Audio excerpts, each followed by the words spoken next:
हाँ जी। अब आप अमेरिका अव्यक्त वाणी में बोला है, नाम है अमेरिका, उसका अर्थ दिया है मेरे का आ जाओ, मेरे हो क्या। इससे साबित होता है कि अमेरिका वासी मेरे नहीं हैं, माया के हैं। मायावी देश है। जैसे दक्षिण भारत को भारत का विदेश कहते हैं, उस दक्षिण भारत के विदेश की राजधानी है बंबई। तो बंबई को क्या कहते हैं? माया की नगरी।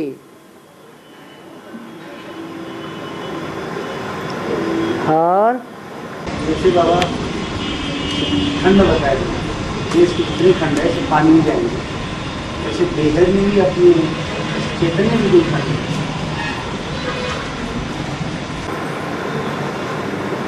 जब नदियों में बाढ़ आती है, जल की बाढ़ आती है ना, तो नदियों के पानी में देह अभिमानी की मिट्टी मिल जाती है। मिल जाती है या नहीं मिल जाती है? तो देह अभिमानी की मिट्टी अगर ज्ञान जल में मिली हुई होगी तो अज्ञान बढ़ेगा या ज्ञान बढ़ेगा? है? अज्ञान बढ़ जाएगा। बाबा ने बताया भी है कि दुनिया की हर चीज पहले सतो प्रधान होती है और बाद में तमो प्रधान हो जाती है। ये ज्ञान भी पहले सतो प्रधान होता है, फिर सतो रजो तमो हो जाता है।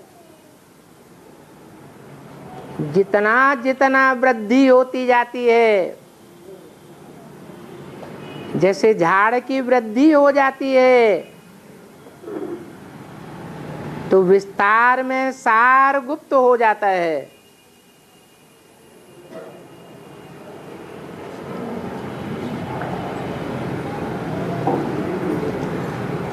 ज्ञान का सार है ज्योति बिंदु,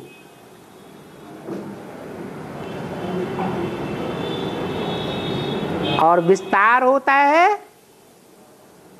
तो बिंदु लोप हो जाता है।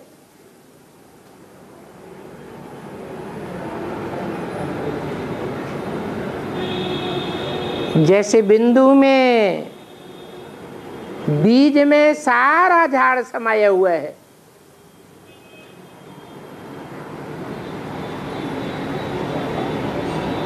वही बीज विस्तार को पाता है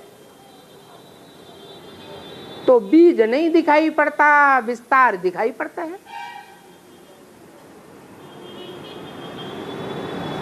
बीज जब दिखाई पड़ता है तब झाड़ सरसब्ज होता है। झाड़ नए झाड़ की स्थापना होती है, और जब बीज लोप हो जाता है तो झाड़ विनाश को पाता है। ऐसे ये दुनिया का हाल है। ज्ञान का बीज माने जानकारी, बाप की जानकारी।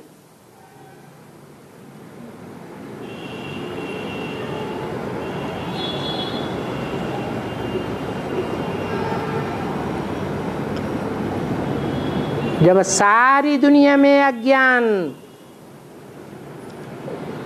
देह अभिमान की मिट्टी मिला हुआ ज्ञान फैल जाता है तो बाप की जानकारी से सब दूर हो जाते हैं।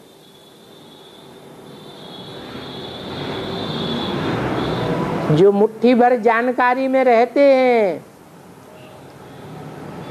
उनके लिए नई दुनिया की स्थापना हो जाती है। वो तारू हैं, तैरने वाले हैं, भला सारी दुनिया में देह अभिमान की मिट्टी फैली हुई है जल में, सारी दुनिया डूबती है और वो तैर करके पार हो जाते हैं।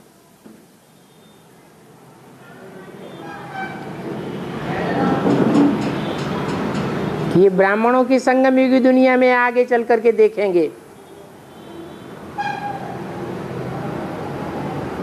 कि कैसे 8 विशेष आत्माओं के द्वारा, 8 फरिश्ताई आत्माओं के द्वारा नई दुनिया की स्थापना होती है और बाकी सब ज्ञान जल की बाढ़ में डूब जाएंगे। माया इतना विकराल रूप धारण करेगी अंत में, जिसके लिए माया ने प्रकृति से हाथ मिला लिया है।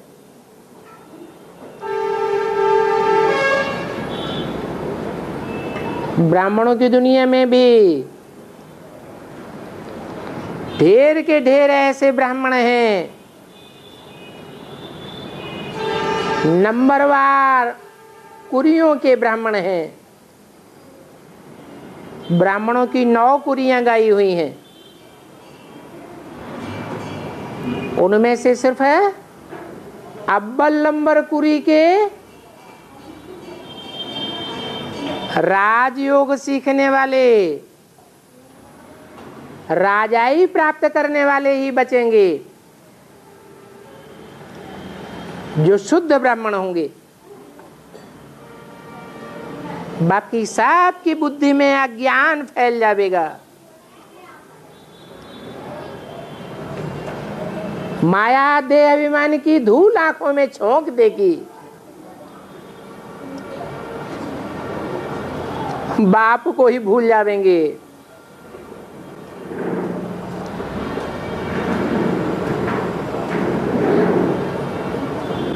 जलमयी हो जाएगी। शास्त्रों में लिखा है ना, क्या हुआ? सारी दुनिया जलमयी हो गई।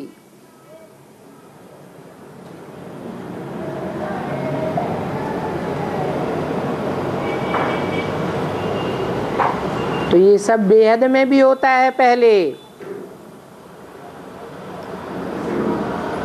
बाद में ये अमेरिका, अफ्रीका, ऑस्ट्रेलिया आदि धर्मखंड स्थूल जल में समा जाएंगे।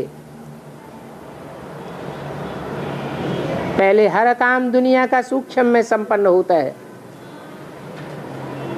बाद में स्थूल रूप धारण करता है। जैसे मकान बनाते हैं तो पहले बुद्धि में आता है प्लान, फिर कागज पर नक्शा खींचा जाता है, फिर स्थूल में मकान बनाया जाता है। ऐसे ही नई दुनिया की स्थापना और पुरानी दुनिया का विनाश भी होना है।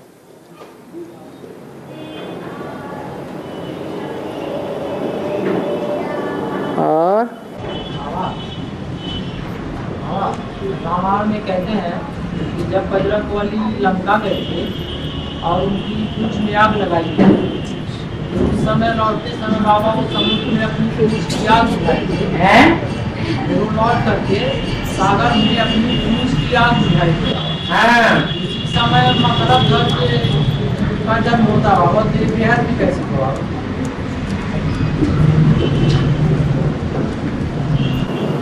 जो भी हद और बेहद की बातें हैं,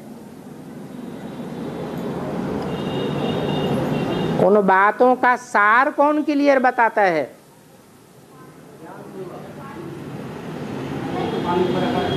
तो बाप जो बात बताते हैं वो सार है, और बाकी जो कुछ तुम पूछते हो वो भूसा है।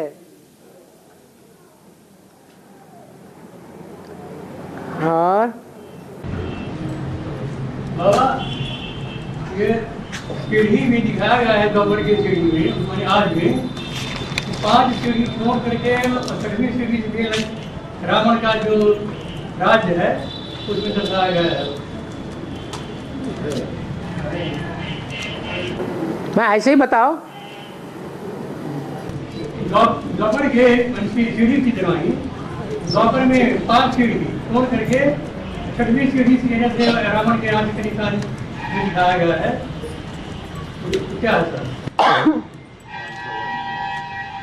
दुनिया की हर चीज पहले सतो प्रधान होती है, बाद में तमो प्रधान होती है। सतो प्रधानता में सत्य प्रत्यक्ष होगा या रावण राज्य प्रत्यक्ष होगा? क्या प्रत्यक्ष होगा? तो द्वापर के आदि की जो सीढ़ियां हैं वो द्वापर का सतो प्रधान पीरियड है। वहां रावण प्रत्यक्ष नहीं हो सकता। धीरे धीरे रावण राज्य बढ़ता है। और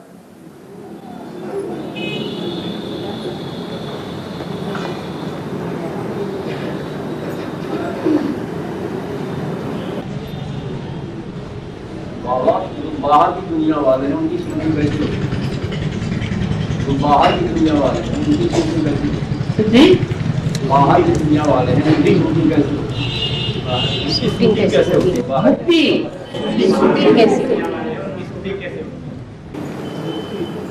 सारी दुनिया किसकी औलाद है?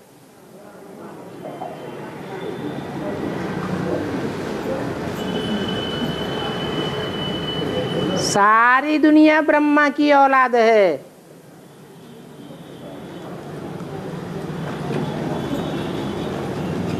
कहते हैं ब्रह्मा ने सारी सृष्टि रची। तो एक साथ रची या नंबरवार रची? ब्रह्मा से जो पैदा हुए वो ब्राह्मण कहे गए। ब्रह्मा से 9 ऋषि पैदा हुए। 9 ऋषियों से 9 प्रकार के ब्राह्मण बने।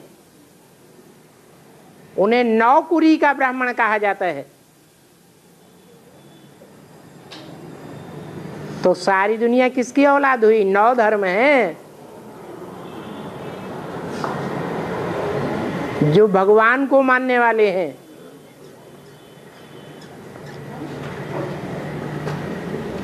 बाकी जो भगवान को मानने वाला नहीं है, नास्तिक धर्म, रूस धर्मखंड, वो भगवान से कोई प्राप्ति नहीं करता। भगवान की प्राप्ति है राजाई।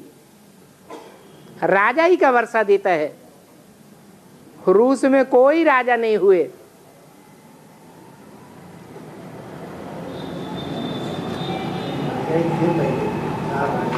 जो थे उस समय नास्तिकों का राज्य नहीं था।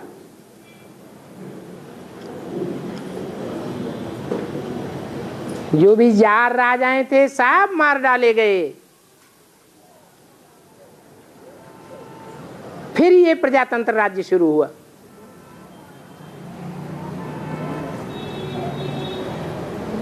हर धर्म में राजाई का वर्षा बाप ही देते हैं।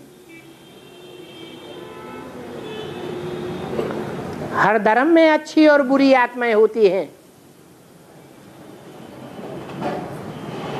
हर धर्म से चुनी हुई अच्छी अच्छी आत्माएं अभी ब्राह्मण बन रही हैं। कोई पहले ब्राह्मण बनते हैं, कोई बाद में ब्राह्मण बनते रहेंगे। तो सारी दुनिया ब्रह्मा की औलाद है। आज ब्रह्मा बाप को पहचाने अथवा लास्ट में ब्रह्मा बाप को पहचाने। नास्तिक से नास्तिक होगा, वो भी अंत में कहेगा गॉड फादर रहम करो।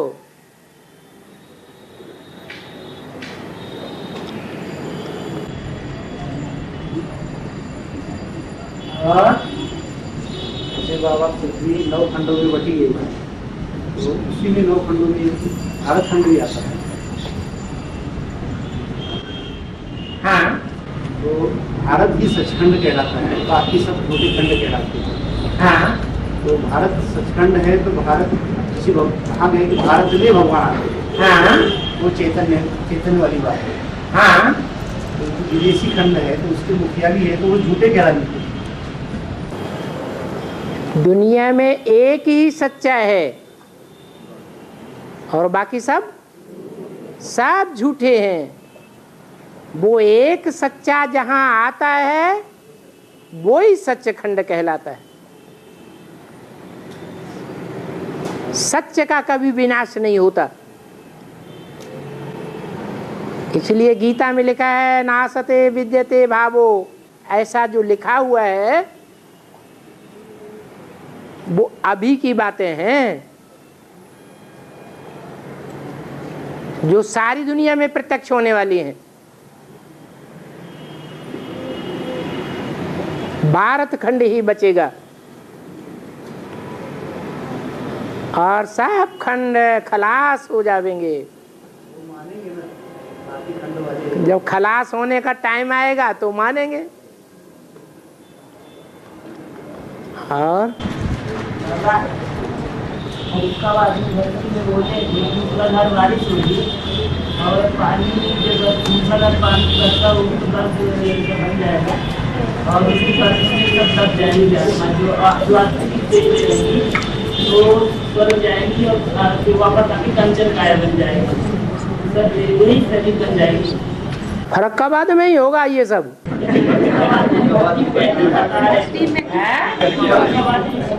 बताया गया है। वो बता रहे थे कि मूसलाधार बारिश होगी और जब बर्फ बन जाएगी तो बर्फ में अभी अभी तो बताया।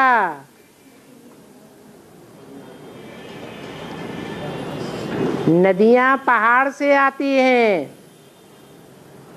ऊंची स्टेज से आती हैं और कहाँ जाती है? हैं? नीचे की ओर जाती हैं। ऊपर पानी शुद्ध होता है और नीचे जाकर अशुद्ध हो जाता है। तो ये एडवांस ज्ञान भी ऐसे ही है। जैसे बेसिक ज्ञान की हालत होती है, ऐसे एडवांस ज्ञान की भी हालत होती जाती है। लेकिन अंतर ये है कि बेसिक में बाप प्रैक्टिकल में नहीं है और एडवांस में बाप प्रैक्टिकल में है। इसलिए जो भी मनुष्य आत्माओं से ज्ञान मिलता है उसे तुम बाप से वेरीफाई कर सकते हो। वेरीफाई करने से सात्विक ज्ञान बन जाएगा। लेकिन वेरीफाई वो ही करेंगे जिनके अंदर सत्य की जिज्ञासा होगी। सच्चाई की जिज्ञासा नहीं होगी तो वेरीफाई भी नहीं करेंगे। सुनी सुनाई बातों से भारतवासियों ने दुर्गति पाई। और बाबा तिरंगा का क्या अर्थ होता है? तिरंगा का क्या अर्थ होता है? तिरंगा का क्या है? तिरंगा 3 रंगा, एक रंगा नहीं, 3 रंगा। एक सतो प्रधान रंगा, एक रजो प्रधान रंगा, एक तमो प्रधान रंगा। तमो प्रधान का रंग लाल दिखाया है, रजो प्रधान का रंग हरा दिखाया है और सतो प्रधान का रंग सफेद दिखाया है। 3 कपड़े हैं तिरंगा में। कपड़ा वस्त्र को कहा जाता है हाँ, हरा, सफेद और लाल। लाल जो है वो रंग क्रांति का सूचक है।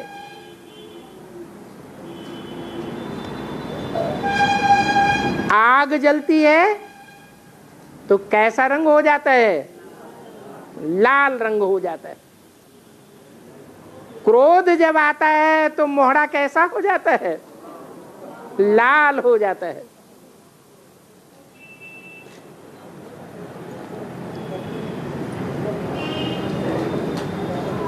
तो तामसी स्टेज है।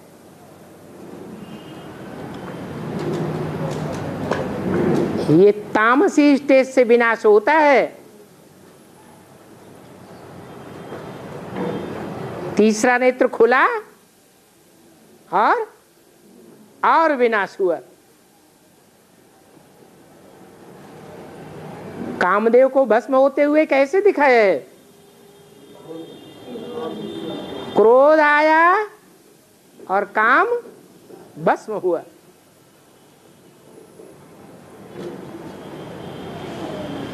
तो ये दुनिया भी भस्म होनी है। क्रोध की आंख खुलेगी और ये काम विकार की दुनिया भस्म हो जाएगी।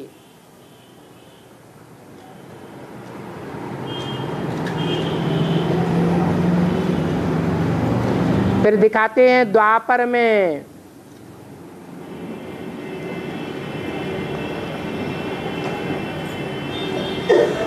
कृष्ण के बच्चे के रूप में वो कामदेव साकार हो उठा।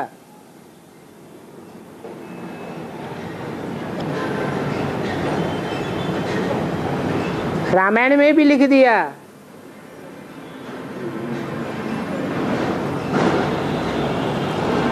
कि काम सतयुग में खलास नहीं हो जाएगा, लेकिन वही है काम अनंग, अंग रहित तो हो जाएगा।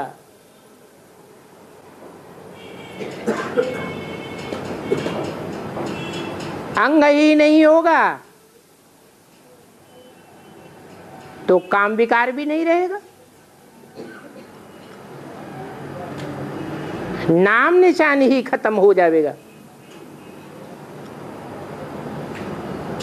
ये काम और क्रोध तामस पैदा करने वाले हैं।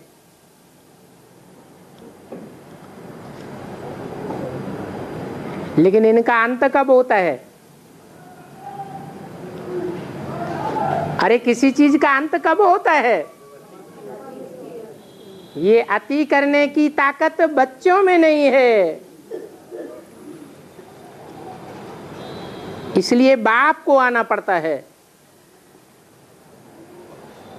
बाप ही आकर के काम और क्रोध की अति करके इस कामी क्रोधी दुनिया का अंत कराए देते हैं। इसलिए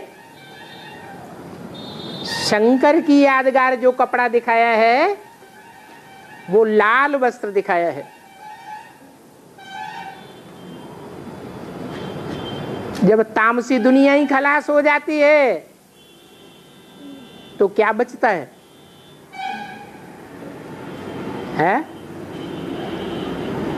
तामसी दुनिया खलास हो गई, फिर बचता क्या है? अरे पहले पुरानी दुनिया खलास होती है या पहले कुछ और होता है?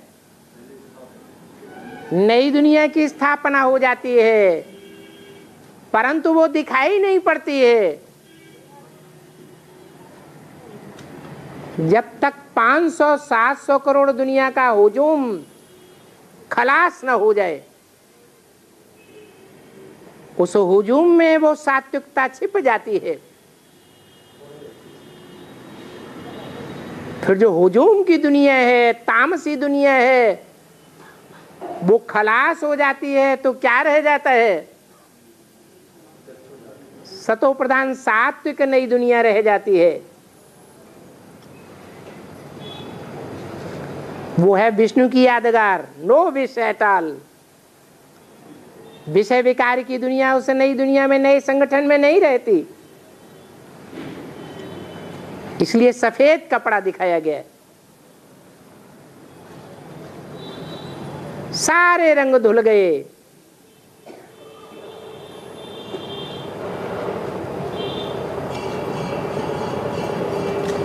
तो सतो प्रधान विष्णु का कपड़ा, तमो प्रधान शंकर का कपड़ा, और रजो प्रधान ब्रह्मा का कपड़ा। और रामायण में पसंद आ रहा है, जब सीता जी बगिया जाती है गौरी पूजन करने के लिए, गौरी पूजन करने जाती है। हाँ जी। तो तुलसीदास जी ने रामायण में लिखा है कि मोह न नारी नारी कर रूपा और कन्न गारी से रूपा। क्या मतलब है? इसका क्या अर्थ होता है? अरे अर्थ तुम बताओ तो हम बेहद में हम बताएं। हैं? तो पूछते काहे के लिए?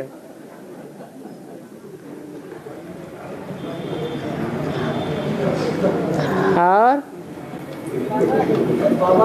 हाँ, कामदेव में काम शरीर की बात है, लेकिन देव को कहा जाता है। है कामदेव तो शरीर की बात है, लेकिन देव को कहा जाता है। कामदेव हाँ, तो देव को कहा जाता है। क्योंकि जितने भी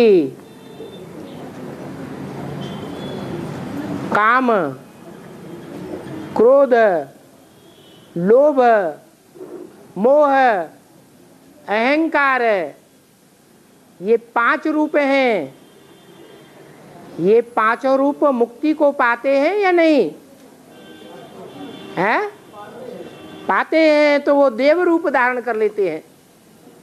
रावण के 10 रूप हैं, काम, क्रोध, लोभ, मोह, अहंकार, और 5 रूप हैं, पृथ्वी, जल, वायु और हाँ जी आकाश। ये 5 देवता का रूप हैं। जब तामसी बनते हैं तो असुर बन जाते हैं, और जब सात्विक बनते हैं तो देव बन जाते हैं। इसलिए काम भी देव है। क्या 5 पांडवों के साथ कामी कुत्ता गया या नहीं गया? तो ऐसे नहीं है कि सतयुग में कामना नहीं होती है। कामना तो होती है, लेकिन किस रूप में होती है? सात्विक रूप में होती है।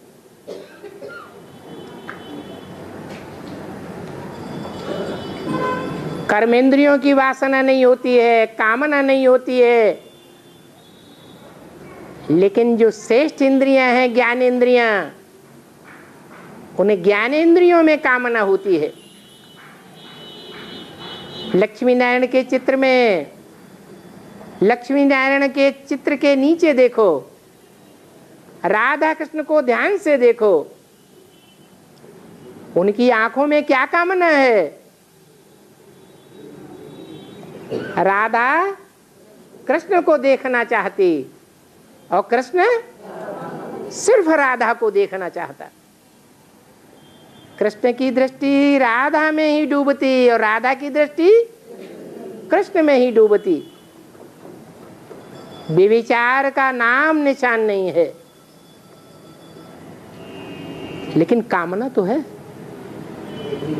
अगर कामना नहीं होगी तो सृष्टि कैसे पैदा होगी? और और बोले गए काम शरीरधारी है, राम की आत्मा प्रवेश करती है। राम की आत्मा प्रवेश करती है। राम की आत्मा प्रवेश करती है। इसमें काम काम से धारी वाली आती है। काम रूप है, काम रूप वाले से धारी में राम की आत्मा प्रयोग करती है। राम रूप वाली आत्मा राम की शरीर पुरुष है, ऐसा कहना मतलब राम राम की शरीर।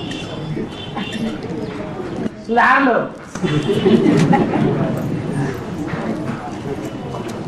दूसरे बाबा, हाँ, दक्षिण भारत में मकर रेखा के पास है दक्षिण भारत। हाँ, वहाँ सूर्य की रोशनी तेज होती है किंतु तपता कम है, तपन कम होती है। हाँ, तिरछी किरणें पड़ती हैं। जहाँ सूर्य की किरणें तिरछी पड़ती हैं तो तपत कम हो जाती है। जहाँ सूर्य की किरणें सीधी पड़ती हैं, सूर्य यहाँ है और मकर रेखा उधर है, कर्क रेखा इधर है, तो जब मकर रेखा पर सूर्य की किरणें जाएंगी तो तिरछी ही जाएंगी, और विषुवत रेखा बीच में है तो विषुवत रेखा पर जो किरणें पड़ेंगी वो सीधी पड़ती हैं। उस रेखा के नज़दीक जो भी देश हैं उनमें गर्मी जास्ती पड़ती है। और कर्मातीत अवस्था आ जाए तो शरीर रह नहीं सकता। बिल्कुल, कर्मों का बंधन ही नहीं रहा। जब आत्मा में कर्मों का बंधन खलास हो गया तो आत्मा शरीर में रहेगी या ऊपर उड़ेगी? ऊपर उड़ जाएगी। पापों का बोझ तो खत्म हो गया। किसी आदमी के सर पर ज्यादा बोझा रखा हुआ हो तो वो झुकेगा या ऊपर जाएगा? झुक जाएगा। तो पाप कर्मों का बोझ ही खत्म हो गया। जो पाप किए थे 63 जन्मों में उनका बंधन खलास हो गया, निर्बंधनी आत्मा हो गई। तो तेज दौड़ेगी या धीरे धीरे चलेगी? उड़ जाती है। फिर इसे 5 तत्वों के शरीर में बंद करके क्यों रहेगी? मनुष्य सामान्य स्थिति में जब शरीर छोड़ते हैं तो कर्मों के बंधन से बंधी हुई आत्मा होने के कारण फिर से उनको नया शरीर मिल जाता है माता के गर्भ में। वहां वो आत्मा फिर कर्म बंधन में आ जाती है। और यहां तो बाप ने हमको सिखाया है, क्या सिखाया है? निर्बंधन होना सिखाया है, स्वस्थिति में रहना सिखाया है। तो जो स्वस्थिति में स्थित हो जाते हैं उनकी आत्मा देह की स्थिति में स्थित नहीं रह सकती, वो ऊपर उड़ जाएगी। हमारा घर जहां है, हम वहां से आए हैं तो यहां से उठेंगे तो कहां जावेंगे? हैं? अपने ही घर जावेंगे। क्या घर खींचता है क्या आत्मा को? अभी कहां से आए हैं आप? घर से आए हैं तो कहां जाएंगे? खींचता है ना। माने आत्मा अभी देह के बंधन में है तो देह का घर ही याद आता है। जब आत्मा निर्बंधन बनेगी तो बाप के घर की तरफ दौड़ेगी। 70-75 साल हो गए ईश्वरीय ज्ञान लेते लेते, अभी भी देह अभिमान में है। देह के बंधन में आत्मा बंधी हुई है या निर्बंधन आत्मा बनी है, इसलिए घर में ही भागते हैं। ऐसी भी स्टेज आवेगी, नंबरवार आवेगी। कि आत्माएं निर्बंधन बनेंगी और बाप के घर में भागेंगी। अभी भी वो स्टेज नहीं आई है तो नहीं भागती है, देह के घर में भागती है। देह का जो बाप है उसका जो घर है वहीं भागती है।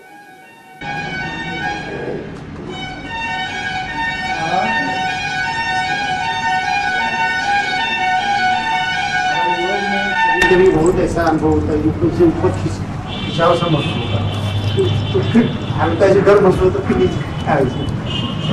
ऐसा क्यों होता है? प्रैक्टिस करते हैं ना। कभी कि बहुत खुशी है, ऐसा लगता है बताई नहीं जा सकती।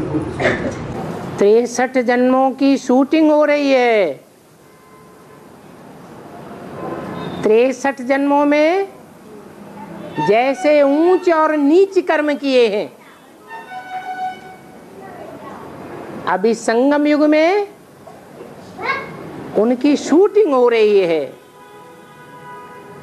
उस शूटिंग पीरियड में जब ऊंच कर्म उदय होते हैं तो आत्मा वो ऑटोमेटिक ऊपर उठती है पुरुषार्थ में, और जब नीच कर्म उदय होते हैं तो कितना भी चाहें तो भी आत्मा उड़ नहीं पाती। लेकिन बाबा ने बताया हुआ है, गीता में भी बताया हुआ है, ना आत्मानम अवसादे, आत्मा को नीचे न गिरने दे। सबसे ऊंची स्थिति है ये भ्रकुटी, भरी कुटी पूरी कुटी है, इसमें ही स्थित रहना चाहिए। यहां से नीचे की इंद्रियों में आत्मा न जाने पाए। आंखों का सुख लेने के लिए भी अगर चली गई,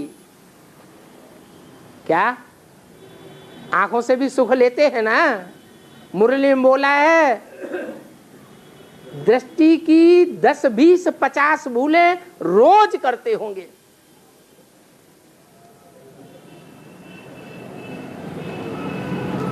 तो आत्मा नीचे जाती है या ऊपर उठती है? नीचे गिरती है। आंखों से भी संग का रंग लगता है, भले श्रेष्ठ इंद्रिय हैं। संग लगता है तो ज्यादा संग करने से क्या होता है? जिसका ज्यादा संग करेंगे उससे मिलने की बार बार कामना पैदा होगी। संगात संजायते कामा, फिर कामना की पूर्ति में अगर विघ्न पैदा होगा, कामेषु क्रोधेषु, तो क्या होता है? क्रोध आता है। तो नीचे ही नीचे गिरते चले जाते हैं। आखिरी नीचे गिरते गिरते बिल्कुल संशय बुद्धि बन जावेंगे, बाप से दूर हो जावेंगे। हो सकता है दूर होते होते बाप की ग्लानि ही करने लग पड़े।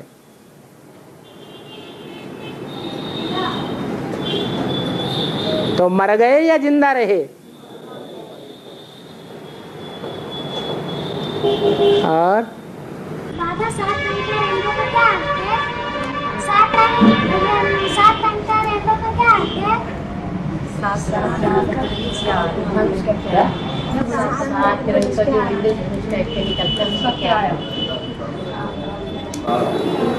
बरसात जब पूरी होती है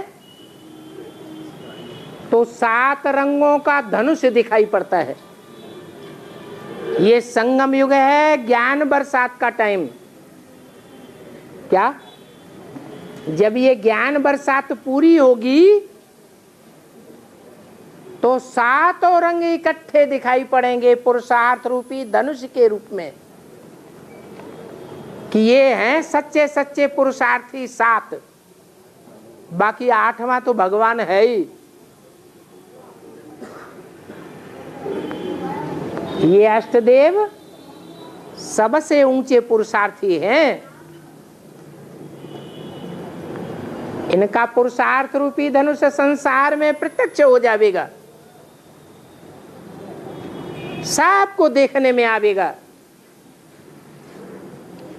कि ये धनुष है। अब ज्ञान बरसात का टाइम पूरा हुआ, शांति का टाइम पूरा हुआ। शांति में पढ़ाई होती है, फिर तो विनाश शुरू हो जाएगा। विनाश के टाइम पर अशांति हो जाएगी दुनिया में, यह शांति बनी रहेगी। अशांति पैदा होगी तो ज्ञान कोई ले ही नहीं सकेगा। अभी बहुत वैल्यूबल टाइम है, अभी इंद्रधनुष से नहीं निकला है, ज्ञान की बरसात हो रही है। इस ज्ञान की बरसात में अपना समय सफल कर लेना चाहिए। जो भी बीज बोना है सो बो लेना चाहिए, भाग्य बनेगा। और बाबा भक्ति मार्ग में जो भागवत होती है तो उसमें वो मिट्ठू रखते हैं। क्या? मिट्ठू तोता। तोता, हाँ। सुखदेव का नाम सुना है? सुखदेव का नाम नहीं सुना? व्यास का बच्चा, उसका नाम सुखदेव। सुख तोते को कहा जाता है। उन्हीं सुखदेव के नाम पर वो तोता दिखाते हैं। शिव बाबा जब आते हैं तो शिव बाबा के मंदिर में कबूतर भी रहते हैं और तोता भी देखने में आता है। तोता थोड़े समय के लिए आता है और कबूतर परमानेंट वहीं रहते हैं। वो कबूतरों के मुख से ज्ञान बाहर नहीं आता, अंदर ही अंदर बेचारे घुट आते रहते हैं। घुड़कू घुड़कू। अगर किसी को सुनाना भी चाहें तो नहीं सुना सकते, ऐसी उनके अंदर घुड़क पैदा होती रहती है।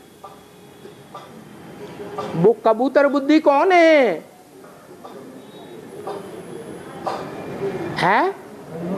जो शिव बाबा के मंदिर में ही बैठ करके गंध करते रहते हैं। उनके गले में संदेश बांधा जाता है, वो संदेश खुद नहीं ले जाना चाहते, कह रहे गले पड़ गई। तो ईश्वरीय ज्ञान का संदेश उनके गले पड़ गया। ईश्वरीय ज्ञान का संदेश लोगों को देना ही पड़ेगा कि भगवान आया हुआ है। वो देने की उनकी इच्छा नहीं है, फिर भी देना पड़ता है। मेले से, मलाखड़े से, कॉन्फ्रेंस से, बड़े बड़े योग शिविर करके कैसे भी उनको संदेश देना ही देना है। अंदर में सच्चाई को समझते भी हैं, अंदर में राम बाप को पहचानते भी हैं। जैसे रावण राम को पहचानता था या नहीं पहचानता था? फिर भी मंदोदरी से कह नहीं सकता था कि राम भगवान है। ऐसे ही वो कबूतर बुद्धि है जो बाप का परिचय किसी को नहीं दे सकते। संदेश देंगे लेकिन परिचय नहीं देंगे। और फिर उनके मुकाबले तोते भी हैं। जो तोते हैं वो थोड़े समय के लिए जाते हैं, उनको ज्ञान की कंठी पड़ी हुई होती है। माने ईश्वर का ज्ञान कंठ हुआ पड़ा है, धड़ाधड़ सुनाते रहते हैं। उनको कहा जाता है व्यास के बच्चे सुखदेव। इसलिए जहां भागवत होती है तो तोता भी दिखाते हैं। और बाबा जो हद के सन्यासी घर गृहस्थ बाल रहते हैं और जो मरते हैं किसी के शरीर में प्रवेश करते हैं तो कैसे बोलते हैं जरा जो बताया मैं सन्यासी शरण जाती तो शरण करना करते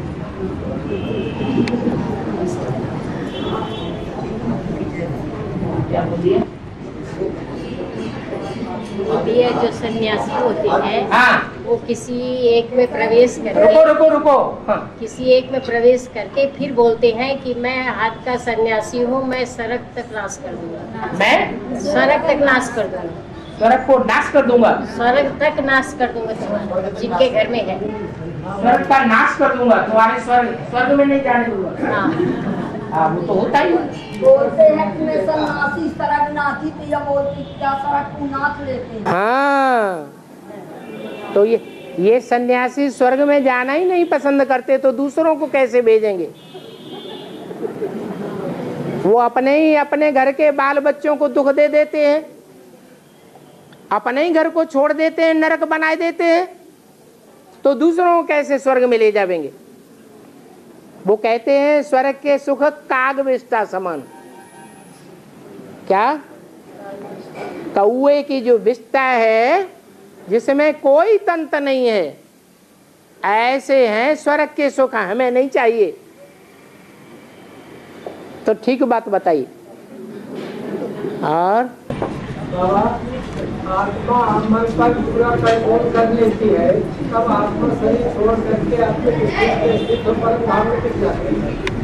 लेकिन फिर दोबारा मन का इच्छा क्यों शरीर में आने की होती है? मन का तो कंट्रोल पूरा हो चुका होता है। लेकिन ये कंट्रोल अंत में जाकर होता है या लंबे समय तक रहता है पुरुषार्थी जीवन में? धीरे धीरे प्रैक्टिस करते करते तो जो धीरे धीरे शूटिंग की है वो दुनिया की शूटिंग कराई देती है, और अंत समय की जो शूटिंग है अंतिम सेकंड वो परम धाम में पहुंचाई देती है। अंतिम सेकंड तक ही फिर वहां रुकेगी। अंतिम सेकंड माने थोड़े समय रुकेगी, फिर इस दुनिया में आवेंगे। क्योंकि ब्रह्मा के संकल्पों से जैसे सृष्टि रची, ऐसे ब्राह्मणों के संकल्पों की भी गति है। अगर पुरुषार्थी जीवन में लंबे समय तक सुख शांति का जीवन बिताया है, ज्ञान युक्त जीवन बिताया है, तो चारों युगों में सुख की कोटि ज्यादा रहेगी। सुखी दुनिया के भोग भोगने ही पड़ेंगे। ये लंबे पुरुषार्थी जीवन की शूटिंग हो रही है। शूटिंग होते होते अंतिम सेकंड में जब निराकारी स्टेज बनेगी तो मन के ऊपर कंट्रोल हो गया, वो 1 सेकंड परम धाम में रहेंगे, बाद में आना पड़ेगा। ऐसी भी आत्माएं हैं जो 5000 साल ऊपर रहती हैं, थोड़े समय के लिए इस सृष्टि पर आती हैं, वो भी इसी दिन दुनिया में शूटिंग करती हैं। ये शूटिंग का पीरियड है। ये अभी माता ने बोला सन्यासी स्वर्ग के सुख चाहते हैं या शांति चाहते हैं? क्या चाहते हैं? शांति चाहते हैं। तो उनका पुरुषार्थ ही होता है लंबे समय का शांति चाहने का, इसलिए वो लंबे समय तक परम धाम में पड़े रहते हैं। आपके अंदर, हम बच्चों के अंदर लालसा रहती है ज्यादा सुख भोगने की, इसलिए हम ज्यादा समय इस सृष्टि पर सुख भोगने की लालसा में रहने के कारण परम धाम में कम टिकते हैं। आपके समय में फिर मन चलायमान होता होगा नीचे धरती पर शरीर में आने के लिए। चलायमान होता है देवताओं का या असुरों का? भूल गए?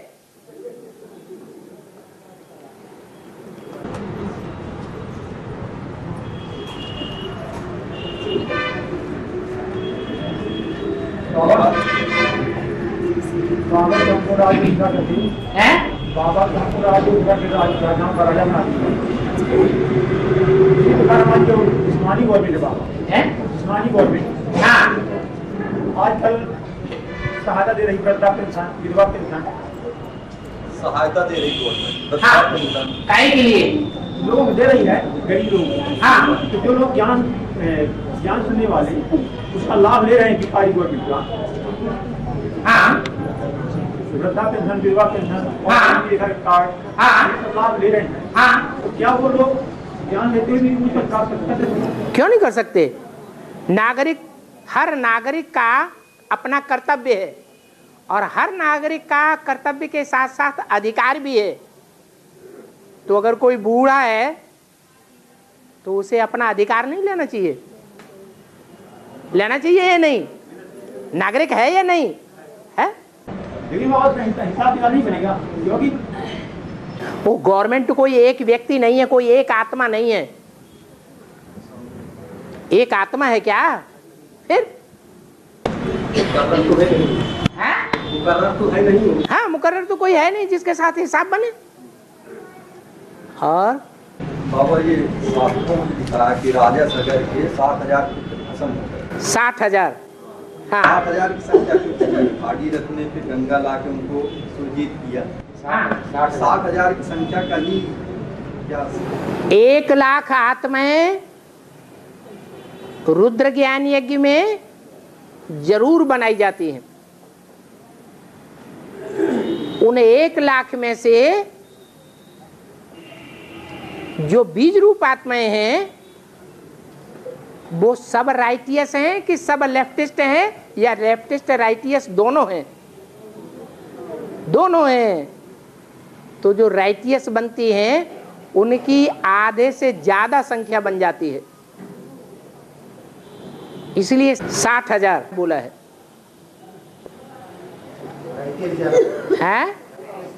ज्यादा बन जाते हैं। और योग का दान कैसे करेंगे? योग का दान कैसे करेंगे? योग का दान कैसे करेंगे?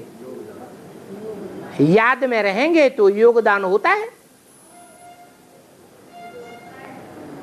देह भान में रहेंगे तो देह का दान होता है। जैसे बाबा अभी मुरली बताया कि श्री बाबा परमधाम में 5,000 वर्ष है, लेकिन उनको आना पड़ता है माना उनको अच्छा नहीं लगता है आना, लेकिन मजबूरी है, आत्मा में पार्ट भरा हुआ है, इसलिए आते हैं। ऊपर जो रहते हैं परमधाम में तो उनकी कोई संकल्प नहीं, तो मौज है उनकी। नहीं संकल्प उठते हैं। क्यों संकल्प उठेंगे? परमधाम में भी कोई संकल्प होता है? ये संकल्प निसंकल्प, निराकारी, कोई विकार भी नहीं। वो रिकॉर्ड में भरा हुआ है, आत्मा रिकॉर्ड है, भूल गए? ये अविनाशी रिकॉर्ड है। वो आत्मा कहीं भी रहे, आत्मा वो सृष्टि पर रहे या परमधाम में रहे, वो रिकॉर्ड अविनाशी होने के कारण जैसा पार्ट भरा हुआ है वैसा ही पार्ट बजाएगी। आपको जिस समय सोना है, सुसुप्ति में जाना है, उसी टाइम आप सुसुप्ति में जाएंगे। स्वप्न में आना है, उसी टाइम आप स्वप्न में जाएंगे। जागृत में आना है, उसी टाइम आप जागृत में आवेंगे। हर एक आत्मा का अपना अपना पार्ट रुंधा हुआ है। आत्मा की बात छोड़ दें, जड़ और जंगम दोनों का पार्ट रुंधा हुआ है। कण कण का, अणु अणु का पार्ट रुंधा हुआ है। जो अणु जहां से उसने अपनी यात्रा शुरू की है, 5,000 वर्ष के बाद वो अणु उसी जगह पे पहुंच जाता है।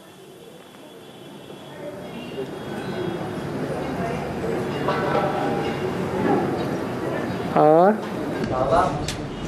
कैसे है ना कि जो भी चरित्र चित्र होते हैं वो चरित्र की यादगार होते हैं।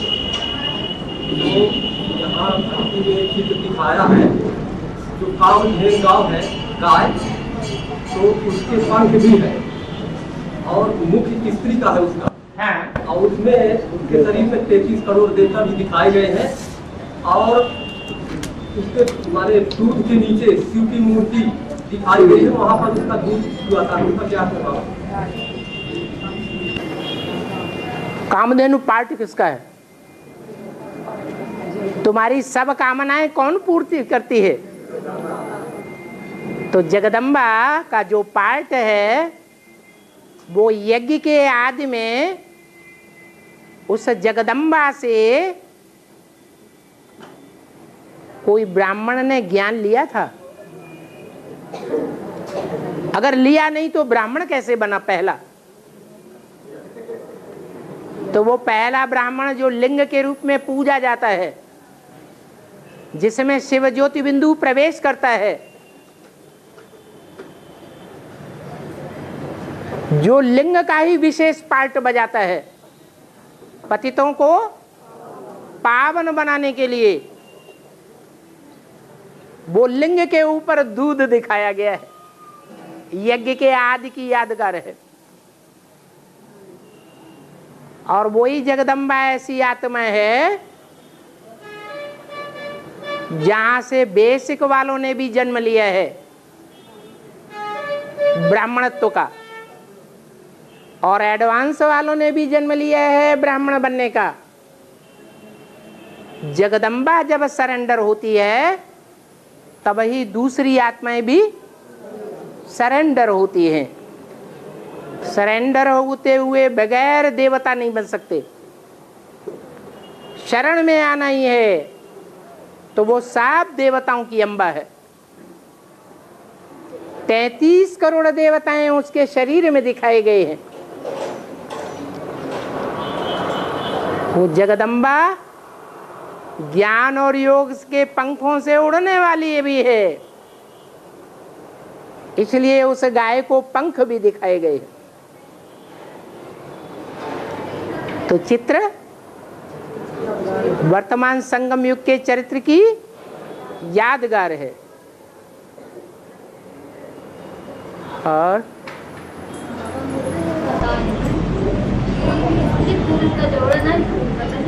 पुरुष का शरीर छूट जाता है और स्त्री कुछ दिन तक जीती है, तो उसका जोड़ा कैसे मिलता है?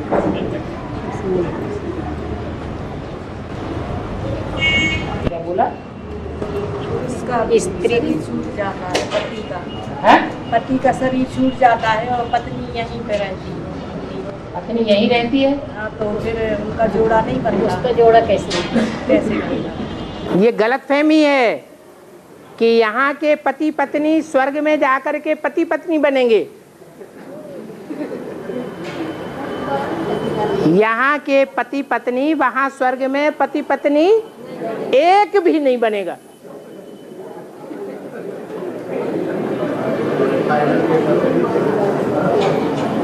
यहाँ का सब वहां चेंज हो जाएगा। जो नरक की दुनिया में है वो कुछ भी स्वर्ग की दुनिया में नहीं होगा। इस गलतफहमी को बुद्धि में से निकाल देना चाहिए कि नरक की दुनिया के जो पति पत्नी हैं, आखिरी जन्म के पति पत्नी हैं, वो सतयुग में और त्रेता में 21 जन्मों तक पति पत्नी बनेंगे।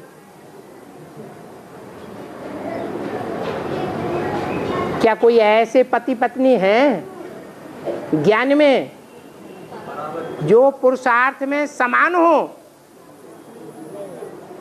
नहीं है तो कैसे बनेंगे? वहां तो जन्म भी इकट्ठा मिलेगा। बच्चा और बच्ची का जन्म इकट्ठा होगा, 1 सेकंड का अंतर होगा। दोनों के पुरुषार्थ समान होगा है? हाँ, जिनका पुरुषार्थ समान होगा उनकी जोड़ी बनेगी। तो बाबा कहते तो है कि 7 फेरा 7 जन्म का बंधन हो जाता है। 7 फेरा 7 जन्म का बंधन हो जाता है। तो 7 फेरा लगाओ ना।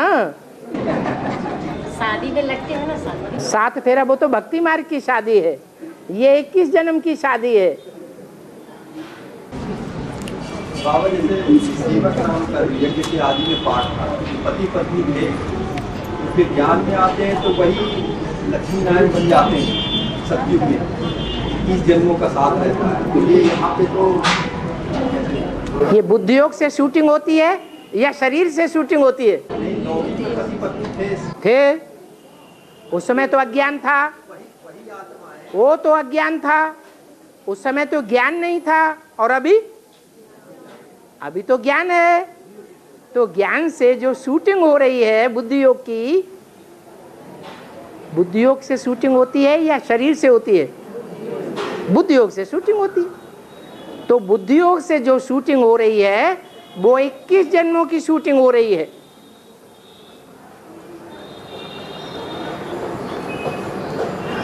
और बाबा अनपढ़ में आगे पढ़े लिखे भरी होंगे, ये कैसे? हाँ हाँ, यहाँ पढ़ाई हो रही कि नहीं?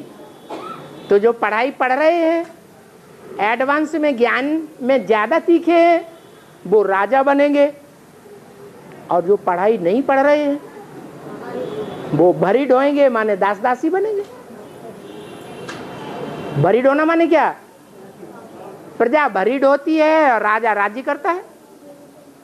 आधा में जाम, आधा में रैयत। जाम माने राजा, जम के बैठता है। वो राजा सारे राज्य की जो भी कमाई होती है, जो भी पैदाइश होती है, उसका आधा हिस्सा में राजा का परिवार पलता है, और आधे में लाखों की तादाद में जो प्रजा होती है वो पलती है। तो पढ़ाई पढ़ना चाहिए कि नहीं पढ़ना चाहिए? पढ़ाई पढ़ेंगे तो सुख में रहेंगे। हाँ, इब्राहिम को जो धर्म दिखाए हैं तो वो द्वापर कलयुग में आते हैं। बाप से तो पढ़ाई पढ़ते नहीं है, लेकिन इतना बड़ा पद पाते हैं कलयुग, द्वापर और कलयुग। ये तो संगम में कौन सा ऐसा पुरुषार्थ करते हैं और कौन उनको ज्ञान देता है, निमित्त बनता है? वो पुरुषार्थ आदि में करते हैं कि अंत में करते हैं? तो अंत में पद मिलता है। तो कौन निमित्त बनते हैं ज्ञान देने? जो पुरुषार्थ करेगा सो निमित्त बनेगा। जब वो आत्माएं अंत में निकलेंगी तो अंत का प्रारब्ध पाएंगी। 2500 साल तक ऊपर बैठी रहती है। 2500 साल तक ऊपर बैठे रहेंगे। वो तो गुरु है ना। जो गुरु होते हैं वो कहते हैं स्वर्ग के सुख का अगविष्टा समान हमें नहीं चाहिए, तो वहां बैठते हैं। बाबा वाणी में जैसे ये महावाक्य आता है बार-बार, सोमान में टिकने के लिए, सोमान में टिकने के लिए। हाँ, सोमान में कैसे टिका जाए? क्योंकि स्व आत्मा को तो जानते नहीं कि उसका मान कर सके। क्यों? माने क्या आत्मा में पार्ट भरा हुआ वो तो स्पष्ट नहीं है। हाँ, ये स्पष्ट है कि ज्योति बिंदु आत्मा है। हाँ, तो उसी में टिक जाओ। ज्योति बिंदु के अलावा कुछ भी याद न रहे। ये ईश्वरीय स्टेज है। ईश्वर काय में टिकता है? सोचता की स्टेज में टिकता है या असोचता निराकारी स्टेज में टिकता है? बाबा सोमान की बहुत सी बताते हैं। हाँ। विश्व कल्याणकारी हो या फरिश्ता हो, वो देवता बनेंगे तब ना। तो उसको रिपीट करें तो वो तो एक सुनी हुई बात होगी, जिसका रियलाइजेशन हो। आप जितना निराकारी स्टेज में टिकेंगे, जितनी प्रैक्टिस निराकारी स्टेज की हो जाएगी, उतना ही आपका झाड़ मजबूत बनेगा। जन्म जन्मांतर सुखों में पलेंगे। ये अभी प्रैक्टिस करनी है आत्मिक स्थिति में रहने की। जैसे बीज होता है, बीज जितना भी परिष्कृत किया जाता है, सुधारा जाता है, वो उतना ही जास्ती फल देता है। तो ये सुधार का टाइम है। देवान में रहते हैं तो बिगाड़ हो रहा है, और आत्माभिमान में रहते हैं तो सुधार हो रहा है। ये दवाई है। वो बीज भी दवाई में डाले जाते हैं तो उनका परिष्करण हो जाता है। ये आत्मा रूपी बीज की भी दवाई है स्वमान में रहने की। सदैव ज्योति बिंदु आत्मा स्टार भ्रकुटी के बीच में दिखाई पड़ता रहे। पाना था सो पा लिया, अब कुछ चिंता नहीं। बेगमपुर का बादशाह, मौजों का युग है, रोने का युग खत्म हुआ। ऐसी आत्मिक स्टेज बनी रहे। मकान गिर जाए, वाह वल्ला वल्ला,